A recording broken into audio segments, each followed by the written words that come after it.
இவங்க பேரு தான் சங்கீதா ராஜேஸ்வரன். நிறைய பேருக்கு இவங்களை தெரியாம இருக்கும். இவங்க நிறைய தமிழ் பாட்டு பாடியிருக்காங்க. அதுவும் இல்லாம விஜய் ஆண்டனி மியூசிக்ல நிறைய சாங் பாடியிருக்காங்க. அப்படி இவங்களும் விஜய் ஆண்டனி காம்போல வந்த டாப் 5 சாங்ஸ் தான் இன்னைக்கு நம்ம பார்க்க போறோம். நம்பர் 5 நான் அவன் இல்லை மூவில வந்த இந்த சாங்.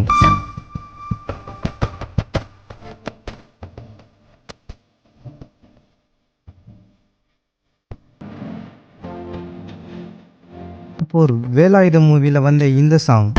செடி வளரும் தோட்டமானே யானை வந்து போன சோலையானே. நம்பர் 3 வெடி மூவில வந்த இந்த சாங்.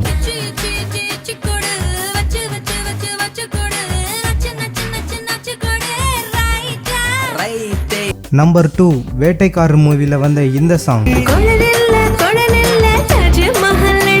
நம்பர் 1 பார்க்கறதுக்கு முன்னாடி அடுத்த யாரோட காம்போ வேணும்னு சொல்லி மறக்காம கமெண்ட் பண்ணுங்க. நம்பர் 1